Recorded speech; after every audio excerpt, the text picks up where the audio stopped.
There are places in the Imperium where screams are not heard as cries for mercy, but as part of the machinery's rhythm, where a human voice dissolves into the grinding of gears and the sizzle of cauterizing blades until nothing remains but a hollow echo swallowed by cold steel. In these chambers, the boundary between flesh and function is not blurred, it is deliberately erased.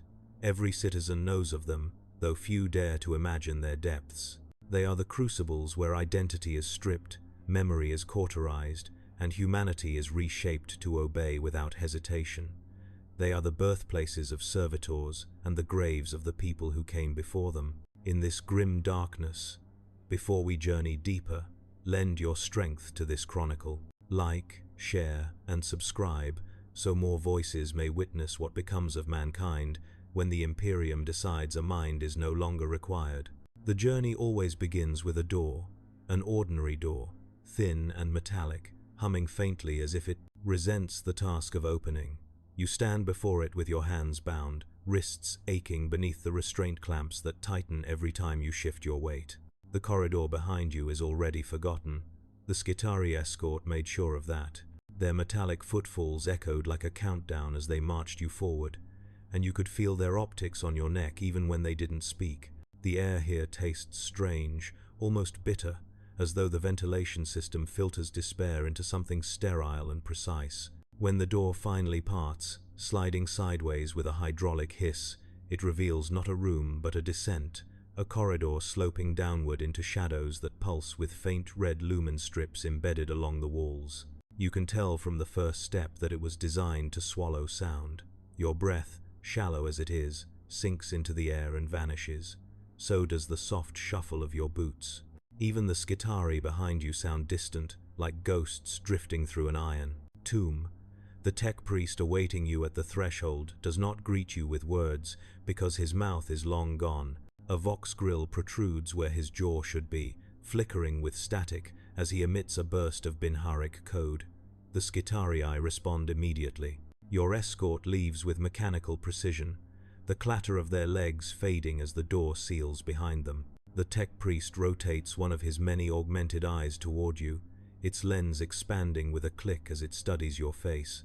You feel the weight of his scrutiny as he logs everything: height, bone density, heartbeat, the tremor in your hands that betrays fear. He gestures with a mechadendrite, guiding you forward along the sloping path. As you descend, the hum of machinery grows stronger. At first it sounds like distant thunder, but the deeper you go, the more it sharpens into a pulse, steady, unfeeling, mechanical.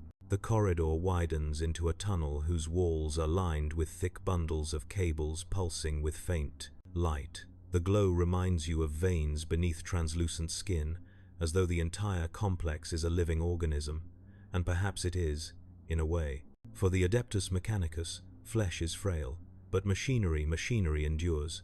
If you strain your ears, you can almost hear whispers threaded through the electric hum, not voices, exactly, just patterns, rhythms, as if the machines are speaking in a tongue older than human memory. You try to keep track of the turns, but the tech priest navigates so quickly that your sense of direction dissolves.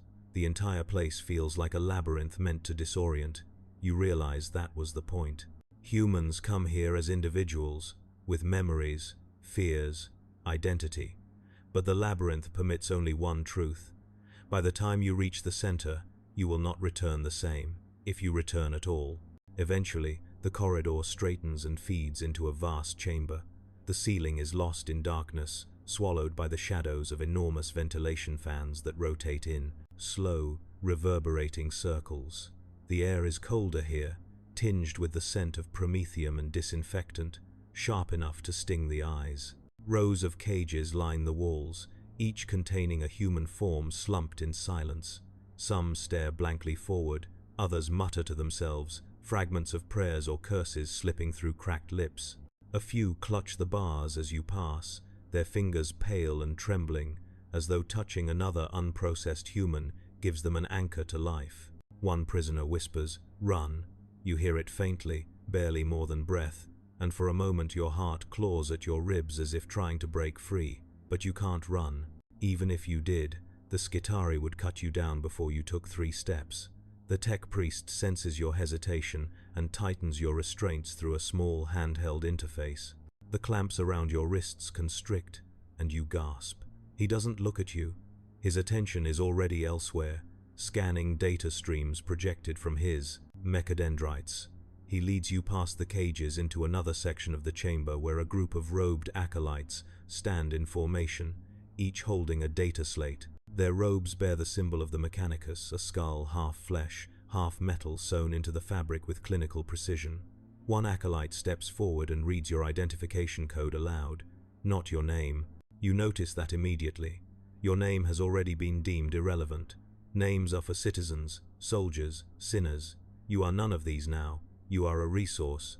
The acolyte enters your code into his data slate. He looks you over once, his expression unreadable beneath the shadow cast by his hood. His voice is flat as he speaks. Processing priority, medium, cognitive integrity, adequate, musculature, moderate, compliance level, currently acceptable. You don't know whether to feel relieved or terrified. He gestures toward another door, larger, reinforced, covered in sacred sigils and warning glyphs. The boasting tech priest pushes it open, revealing another downward path. The acolyte does not follow. None of them do. They remain in the chamber, reciting Binharic prayers that echo faintly as the door closes behind you. This next passageway is narrower, lined with pipes that drip condensation onto the floor. The droplets are cold enough to sting your skin when they splash against your arms. You hear rhythmic footsteps ahead, then a low mechanical chant.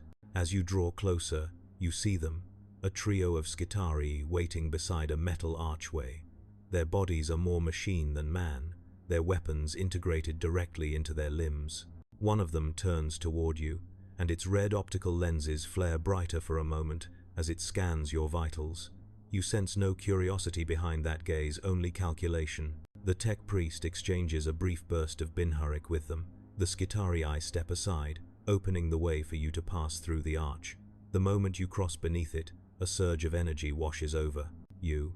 It's not painful, but you feel your hair stand on end and your skin crawl as a curtain of electromagnetic field sweeps through your body. The archway is a filtration point. Its purpose is to strip away lingering contaminants, pathogens, or unwanted nanotechnological residues. But it also strips away something more subtle, the illusion that you still have control. When you emerge on the other side, the floor shifts from metal to gridded plating. The chamber beyond is vast, illuminated by cold, bluish lumens.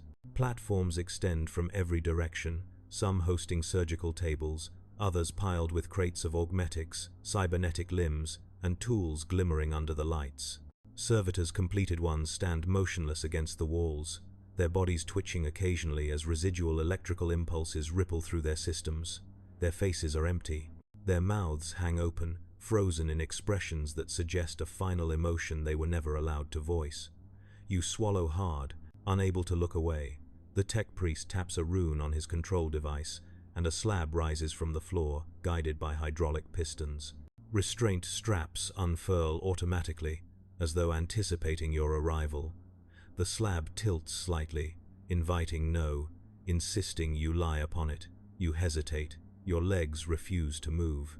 But a Skitari steps forward, gripping your shoulder with a cold mechanical hand. Its strength is overwhelming. It pushes you onto the slab with effortless precision. The restraints tighten instantly, binding your arms, legs, and chest. You arch your back instinctively, but the straps constrict further, pinning you flat. A faint hum begins at your feet and travels up your spine. The slab is warming, adjusting its temperature to keep your muscles from seizing. Not out of kindness, efficient flesh is easier to modify. The tech priest floats closer, suspended by anti-grav modules grafted to his spine.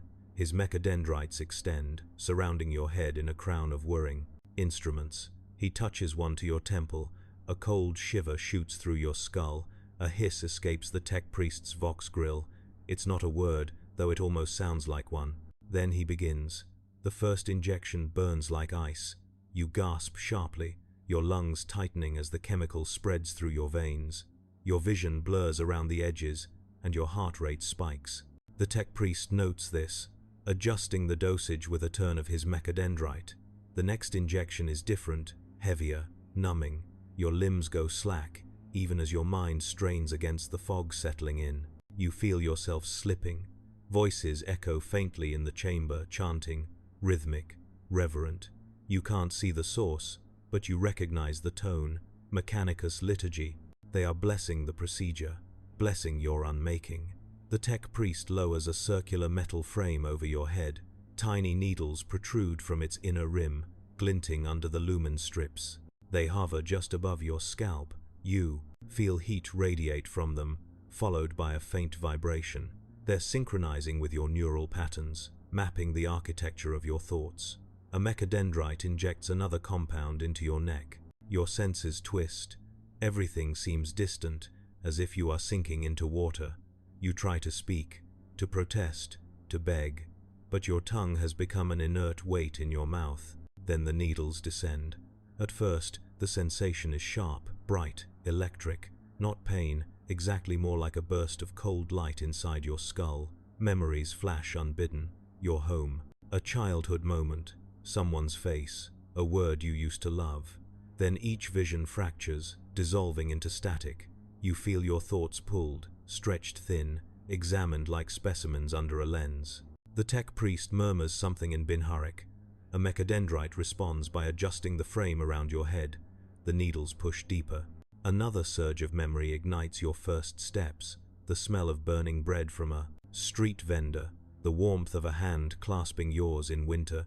You try to hold on to these moments, but they slip away, unraveling like threads pulled from a tapestry. Your breath quickens. The slab vibrates faintly beneath you as your muscles twitch involuntarily. The tech priest watches without emotion, recording each reaction. Somewhere nearby, a servitor groans a low, hollow sound that reverberates through the chamber. You turn your eyes just enough to see it. A mass of pale flesh fused with metal, its jaw slack, a cable running from its skull into a cogitator. It moves slightly, as though disturbed by a nightmare it cannot comprehend. The sight terrifies you more than anything else here, because it was once like you. The tech priest adjusts the neural frame again, and a new wave of sensation crashes over you. Your thoughts distort, time stretches, the lights above you flicker into long, shimmering streaks. Sound melts into metallic echoes. You feel like you are falling through, your own mind tumbling deeper into places you never intended to explore. The acolytes continue chanting. Their voices rise and fall in a cadence that seems to resonate with the machines. You can feel the vibrations in your teeth, in your bones, in the parts of you that are slowly becoming something else. You want to scream, but your voice has been taken from you. Eventually, the needles withdraw. The frame lifts. Your vision stabilizes slightly, though your thoughts remain scattered. The tech priest notes something on his data slate. Then he turns to address the acolytes. Cognitive resistance minimal, he says, his vox grill flattening the words into a monotone. Proceed to phase 2. You try to focus, but the world is swimming. You feel the slab begin to move, sliding along rails embedded in the floor. The lights shift above you, passing one by one like stars streaking across a night sky. The descent continues. The air grows colder, the hum of machinery grows louder, and, as you are carried deeper into the heart of the processing facility, a single, horrifying realization takes hold. This was only the beginning. When the slab finally stops, the chamber around you is darker, filled with the silhouettes of surgical arms suspended from the ceiling. Red lumens blink slowly, like watchful eyes. Somewhere in the shadows, a mechanism whirs to life. You try once more to speak. A whisper escapes you, frail, broken, fading, but no one listens. The machines do not care for voices. They care only for compliance. And as the first surgical arm descends toward your chest, clicking into alignment with cold precision, you feel the last warmth of your former life slipping away with every passing second. The descent is complete, and phase 2 awaits. The slab halts with a sudden jolt that ripples through your spine, forcing your eyes to snap open despite the fog still thick in your thoughts. You lie suspended in the center of a circular chamber, whose walls appear to be made of steel and shadow in equal measure. The lumens overhead are narrow and pale, casting long, surgical beams that carve thin lines of light across the room.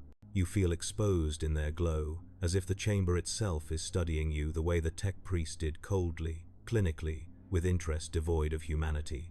The temperature drops another degree. You can feel the chills seep into your joints, convincing you that your body no longer belongs to you. The slab beneath you rotates slightly, positioning you beneath an array of mechanical arms that hang from the ceiling in spirals of polished steel. Each arm ends in a different instrument: scalpels, injectors, clamps, drills, and devices whose purpose you cannot begin to imagine. They move with unsettling grace, adjusting themselves according to silent commands transmitted through hidden networks of cogitator systems. The tech priest from earlier glides into view. His anti-grav modules hum softly, lifting him above the ground like a ghost. His red robes sway with each movement, metallic threads woven through the fabric, shimmering faintly in the cold light. He does not greet you. He does not explain. He simply begins to work. A trio of acolytes follow him, each carrying a tray of tools and vials filled with liquids of unnatural colors. They move with ritualistic precision, reciting Binharic prayers under their breath. The sound is rhythmically unsettling, sharp clicks and digital trills that worm their way into your ears. Your restraints tighten as they approach. The straps stretch only enough to allow controlled access to each part of your body, molding to your limbs like hungry serpents. The tech priest reaches out with a mechadendrite tipped with a needle finer than a hair. Without warning, he injects it into your arm.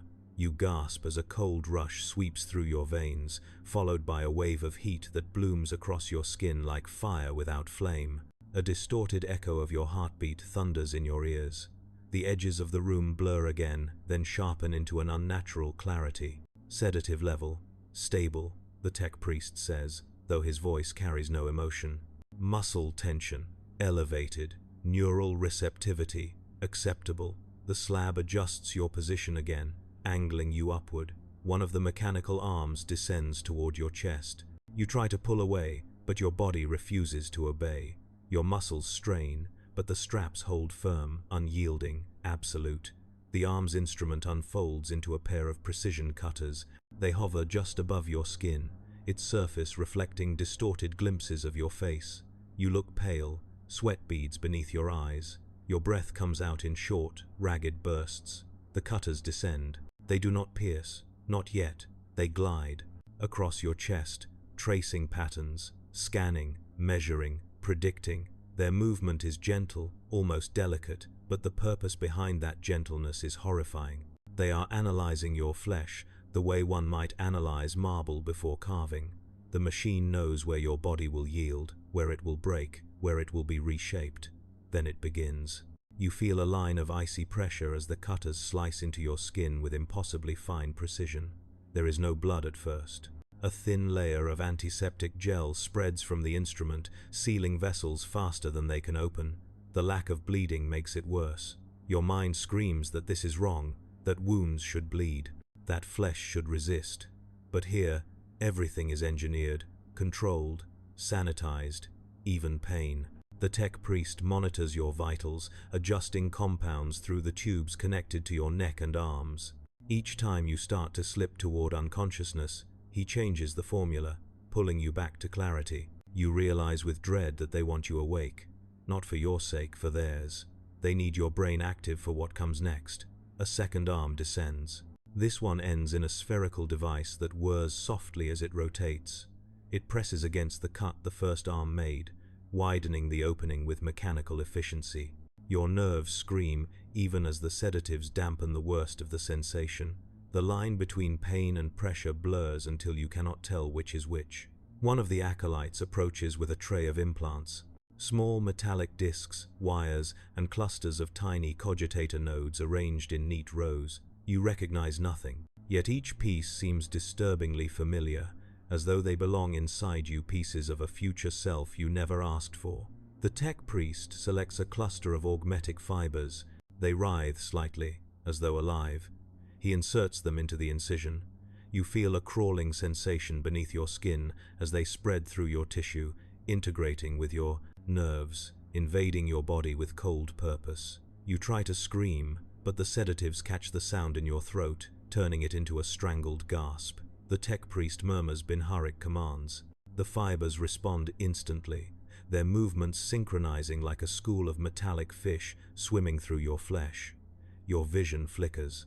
A shock pulses through your body, a brief surge of white-hot electricity that makes your muscles seize. You feel something connect deep within your chest, a click that resonates into your bones. Phase 2, you think. This is Phase 2. The slab shifts again. Now the arms target your shoulders. Your muscles tighten involuntarily. The instruments cut deeper here. You feel the scraping of bone, not painful exactly, but deeply wrong, a sensation that echoes in your skull like distant thunder. Another injection enters your bloodstream. Your thoughts haze. The world tilts. Time becomes strange in the chamber. The lumens overhead pulse in steady cycles. You cannot tell how long the procedure continues. Minutes stretch into hours. Hours collapse into seconds. The tech priest works tirelessly, his movements guided not by emotion but by complex sequences of logic and ritual. Acolytes hand him tools without speaking. Machines descend and retract in silent choreography. You are the center of their universe, an object to be reshaped. They open part of your ribcage. You hear the grinding of bone saws, the metallic snap of spreading clamps. You feel pressure deep in your chest as cold air touches the parts of you that should never be exposed. But again, there is no blood, only sterile light and invasive machinery. Another augmetic cluster enters your body. This one connects to your spinal column. The moment it attaches, a wave of sensation bursts through you, a cascade of artificial signals flooding your nervous system. Colors intensify, sounds sharpen. You can hear the machines breathing. You can hear the acolytes' heartbeats. You can hear your own thoughts ripple like currents in a deep, dark ocean. It does not feel like awakening. It feels like drowning. The tech priest tilts his head, observing your reaction with clinical interest. Neural concordance rising, latency decreasing, suitable for implantation. He signals the next phase. Mechanical arms lower a rectangular device, an internal logic core designed to override certain cognitive pathways. It is small, unassuming, yet its presence fills you with a terror deeper than the incisions, deeper than the augmetics. Because this piece is not for your body, it is for your mind. They position it near your skull. A mechadendrite injects a compound into your head that numbs everything except your thoughts. Your scalp tingles. The cutters return, making an incision with gentle finality. You feel the vibrations travel through your skull. A cold draft touches your mind. The logic core hovers above the opening. You try to move, to thrash, to resist, but your muscles lie, dormant, restrained by chemicals and mechanical grips. The only thing left alive is your fear and your awareness of what is coming.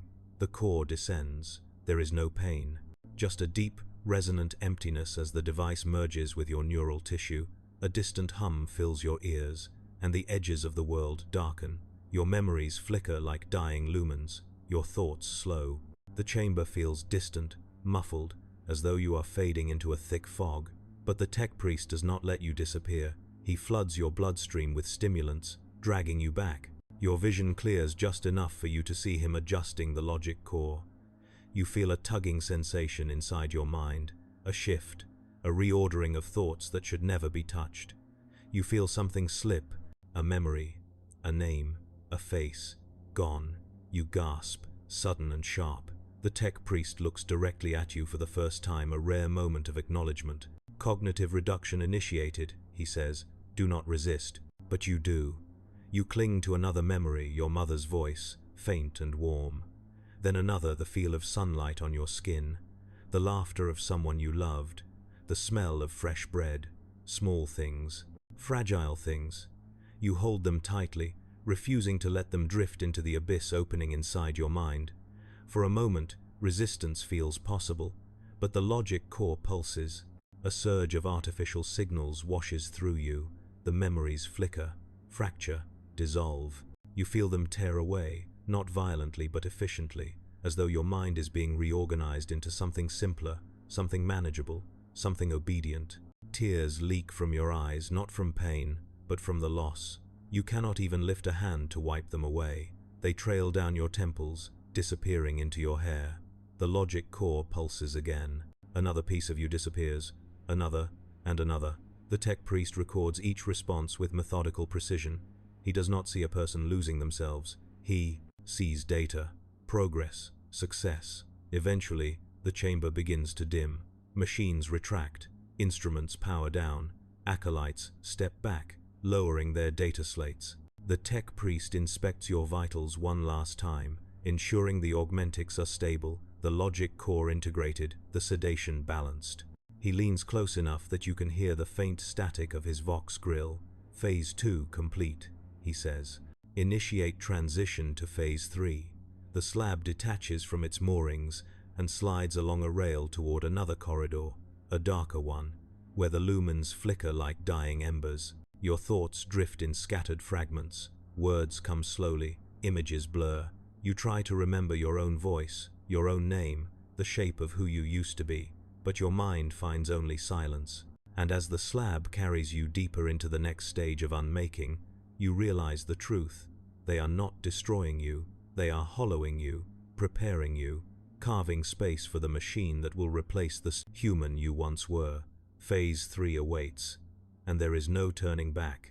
The corridor that receives you is narrower than the one before, a passage carved not for movement but for containment. The slab glides along its rail, guided by unseen servo mechanics, humming behind the walls like distant insects. The lumens overhead are dimmer, flickering with each passing moment, bathing you in a sickly half-light that deepens the shadows around your face. You are aware of your breath, shallow and uneven. You are aware of the cold, the sedatives, the sting of incisions sealed too efficiently. But your awareness feels thin, frayed at the edges like a sheet of parchment worn by too many hands. Your thoughts stutter. A word tries to form in your mind, but its shape is incomplete. It begins with a consonant you can't grasp, tied to something important, but the more you strain, the more it slips away. The logic core in your skull pulses softly, sending a faint vibration down your spine. You feel it like a second heartbeat, a metallic rhythm overlaying your own. Your body is no longer yours, but the greater horror is that your mind is slipping as well. The corridor opens into a chamber colder than the last, though it is not the temperature that makes you shiver, it is the silence. No machinery clatters, no voices murmur. The only sound is your own breathing. Your slab settles into place beneath an archway lined with metallic filaments that glow faintly blue. They quiver as the machinery powering them awakens. A low hum vibrates in the air, a resonance that burrows into your bones. The lumens within the arch shift, casting an eerie glow that seems to crawl across your skin. A tech priest steps into view, not the same one as before. This one is taller, draped in heavier robes, interwoven with copper circuitry. His mask is more ornate, etched with geometric sigils of the Adeptus Mechanicus. A single red optic lens glows brighter than the others. Its gaze fixes not on your body, but on your face, as though searching for the last remnants of something the procedure has not yet taken. Subject processing, Phase 3, he intones. His voice is a layered blend of human whisper and metallic distortion. Neural restructuring is to begin. He gestures, and the arch's filaments extend downward, reaching toward your head like spindly fingers. A cold dread wells within you as they settle around your skull, forming a metallic crown that presses against flesh, still tender from earlier incisions. The pressure is slight, but the sensation is immediate. A strange tingling travels through your scalp, down your neck, and into the center of your mind. Then the world blurs. Not visually, not externally. The blurring happens inside your thoughts. Images drift into view faces, colors, voices, but they overlap, distort, melt into one another. You try to focus on one, but it dissolves before you can grasp it. There is a memory of someone's hand holding yours, the warmth of it, the callous texture, a voice murmuring, reassurance. For a moment, the memory is crisp, then the filaments pulse, and the memory cracks into shards of light that scatter into nothing. You whimper. It is a pathetic sound, but it is yours. You cling to the feeling of having made it, as though it were proof you still exist. The tech priest adjusts the controls on a panel beside him. Cognitive resistance detected. Amplify erasure currents by 12%. The filaments tighten. A wave of energy floods into your skull. It is not pain, not yet, but a pressure so deep, so intimate, that your vision flickers. Your mind recoils from the sensation, instinctively trying to protect itself. You feel your thoughts fold inward, curling into something small and fragile. But the machine is relentless. Your slab tilts to position your head directly beneath a central conduit. A cylindrical device descends, aligning itself with the crown of filaments.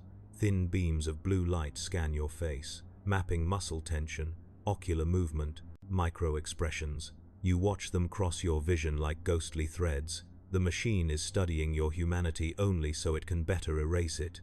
The tech priest speaks again. Beginning neural overwrite.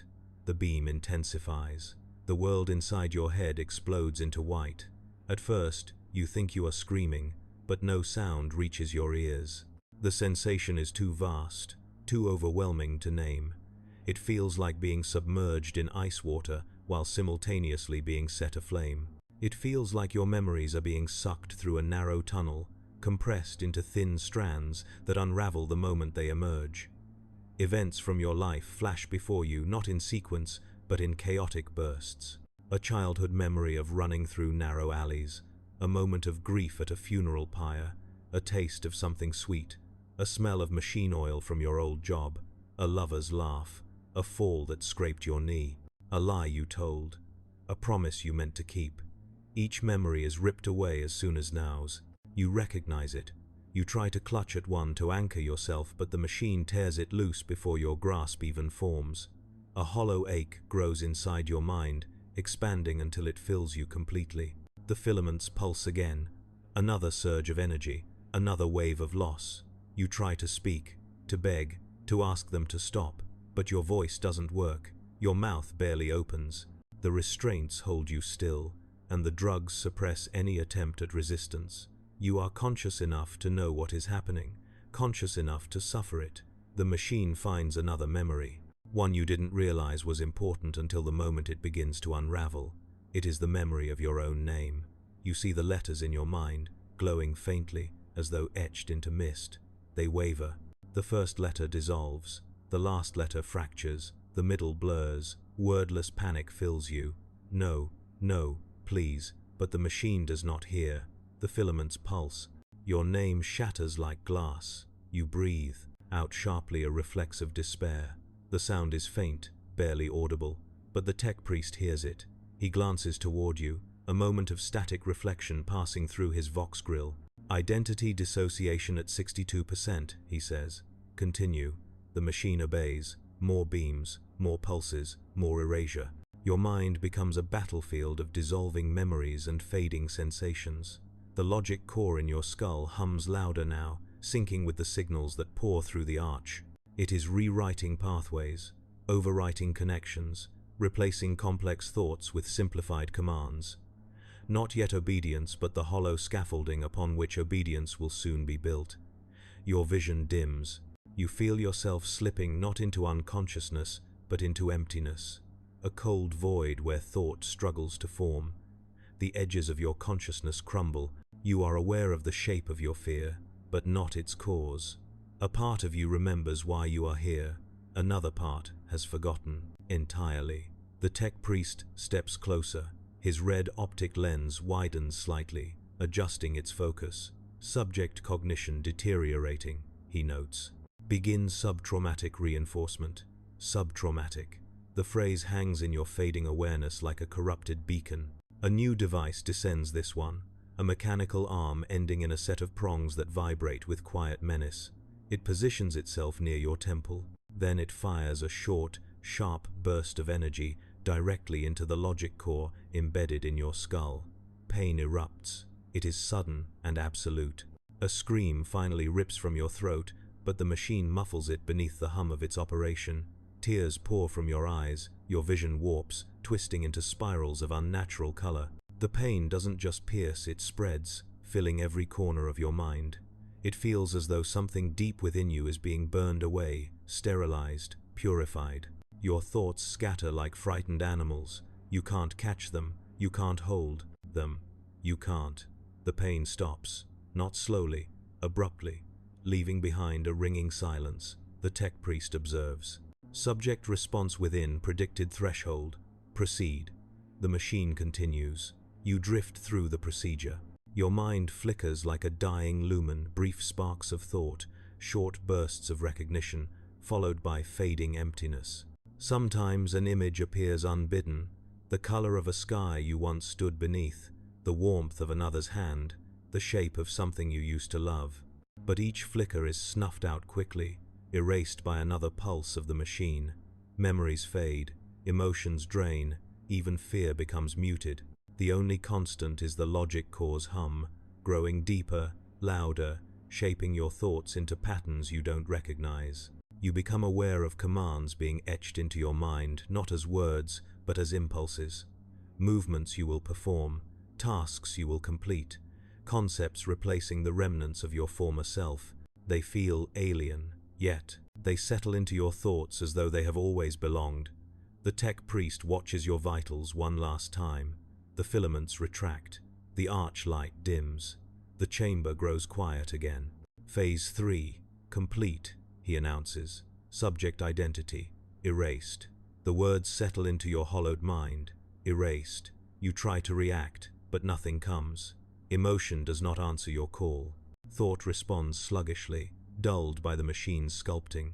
You are aware of your body, you are aware of the slab, you are aware of the tech priest, but you are no longer aware of yourself.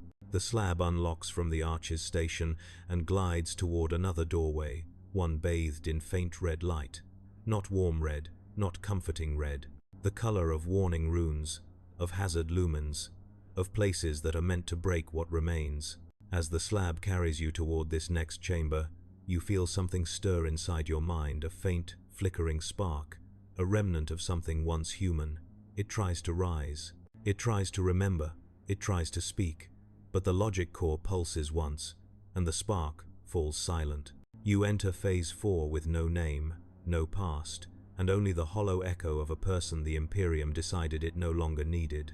The threshold you cross is colder than the chambers before, though the cold is not the kind that prickles the skin. It is a deeper chill, one that seeps into the hollows of the mind, settling into gaps left behind by the machines that scraped you clean. The red light that surrounds you is dim and pulsing, as though the chamber itself breathes slowly, waiting. You feel the logic core in your skull hum in recognition, aligning itself with whatever unseen machinery permeates this place. You do not understand the sensation, but you know instinctively it means the process is accelerating. The slab positions you at the center of a circular platform embedded with dozens of metal restraints. They click into place around your wrists, ankles, torso, and throat with clinical finality. The material is smooth but unnaturally cold, leaching what little warmth remains in your limbs. You make no attempt to resist, not because you accept this fate, but because the idea of resistance no longer forms fully in your mind. It rises as a half-thought, flickering briefly before dissolving into the logic core's hum. The chamber darkens further, until only a ring of crimson lumens illuminates the floor around you. The ceiling above grinds open slowly, revealing a mechanical assembly hanging like the maw of some steel predator. Dozens of devices extend downward: blades, needles, articulated arms, surgical drills, mechadendrites tipped with tools you can't name. Some glow faintly with heated metal, others drip with oil or chemical residue. All of them seem to watch you, poised in silent hunger. A voice echoes from the shadows beyond the lumens. It is calm, detached, perfectly devoid of emotion. Subject cognition stable, neural erasure at 94%, physical modification may begin. The voice is your only warning before the first mechanical arm descends. It is a slender rod tipped with a small disc that hums with contained energy. The disc presses against the side of your armed skull. There is a moment of pressure, then a burst of heat. Not a burning heat, more like the brief warmth of a cauterized nerve. You feel nothing beyond that warmth, no pain, no sting. The disc retracts, and the logic core tightens its influence. A new thread of sensation weaves through your mind, forcing your attention inward, guiding your thoughts into rigid patterns. Another arm descends. This one holds a thin, curved blade. You watch it without blinking. It settles against your forearm. You feel pressure, a tug, a movement beneath the skin, but no pain, no emotion.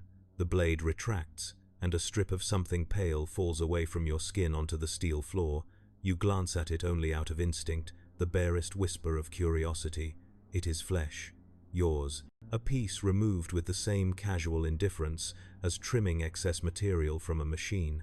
A mechadendrite hisses down next. Its end is a metal clamp that unfolds into 4 prongs. It grips your wrist. You do not flinch. You do not attempt to pull away. You only watch as the prongs twist your hand upward, exposing tendons like thin white cords beneath translucent skin. Your heartbeat accelerates not from fear, but from the machine's demand. The logic core commands your vitals to maintain efficiency, altering rhythm as necessary. The prongs pulse with energy. Your hand goes numb.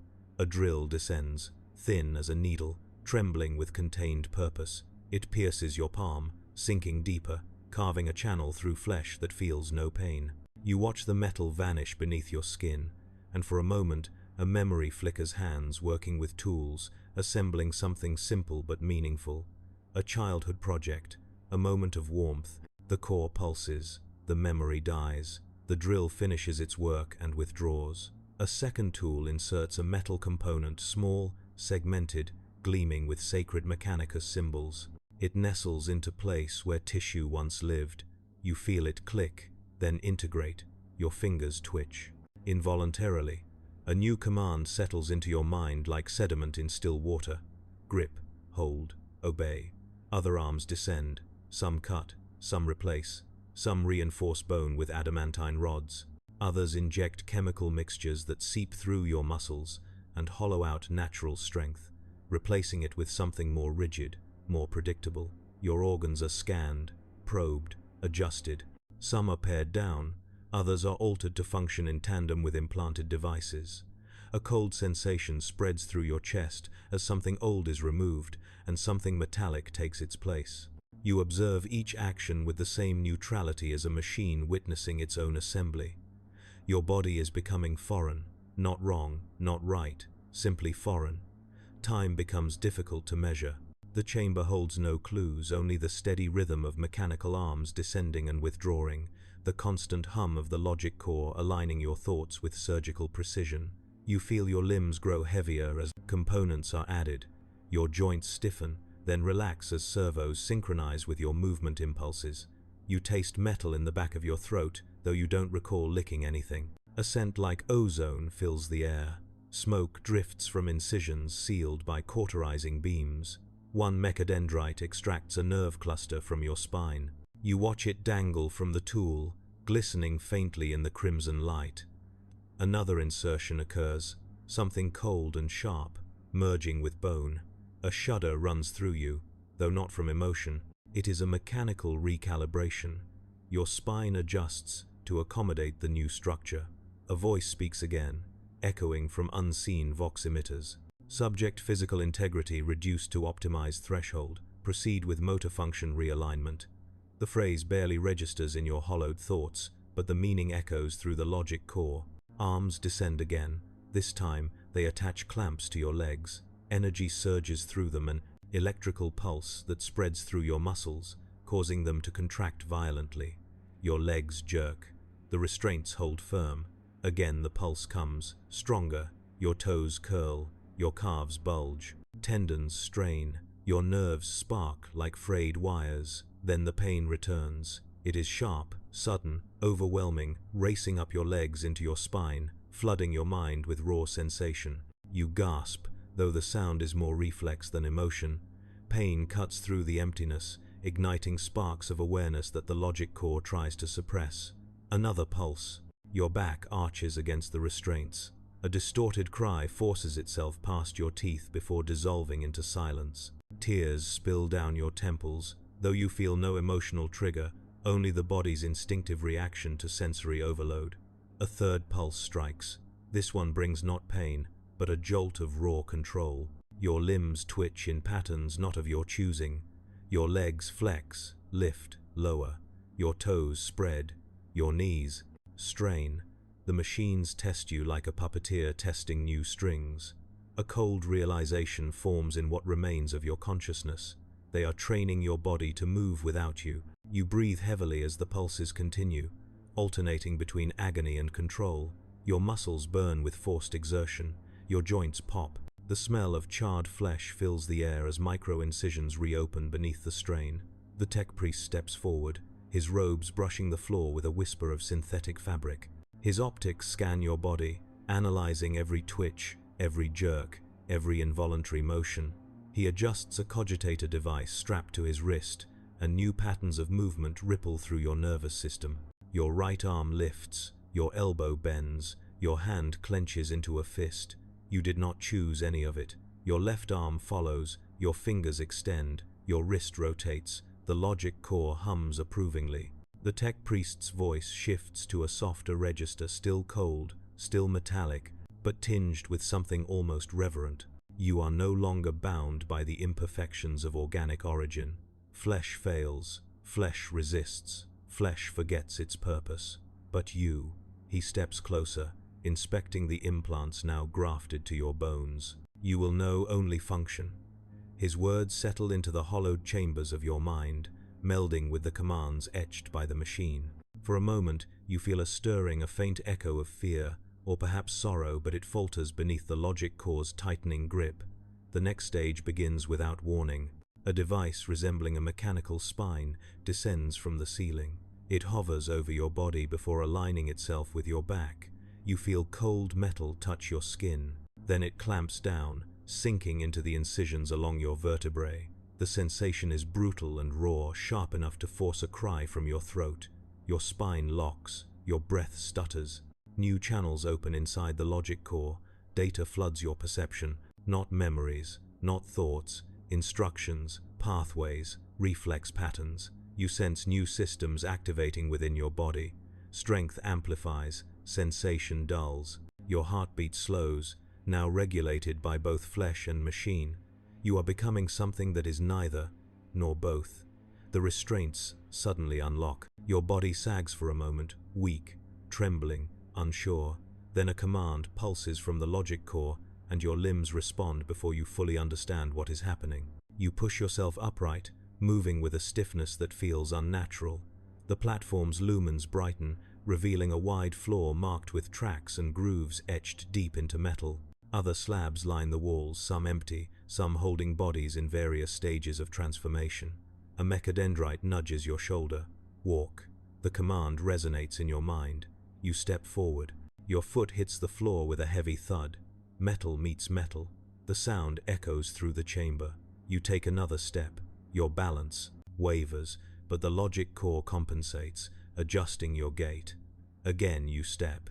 Again the core corrects. Movements that once belonged to instinct now belong to programming. The chamber doors grind open, revealing a long corridor lit by pale blue lumens. A conveyor of rails, tracks, and suspended harnesses stretches forward, guiding bodies like yours toward the next stage. Some begin to walk ahead of you, figures with vacant eyes, stiff movements, and limbs outfitted with mechanical extensions. Their flesh is marred by surgical scars. Their backs bear the same metallic spine grafted into you. They move with the same mechanical obedience. You join them. Your steps fall in sync with theirs. A slow march of hollowed forms, each once human, each now hollowed into a shell built for service. At the far end of the corridor, you hear new machinery awakening. Hammers, saws, pistons. Assembler units preparing to finish what the surgeons began. The last ember of self flickers within you, small, fragile, nearly extinguished. You try to grasp it, but the logic core pulses, and the ember dims. You march into the next chamber without hesitation, without question, without memory. Your body is nearly complete, your mind is nearly gone, only Phase 5 remains.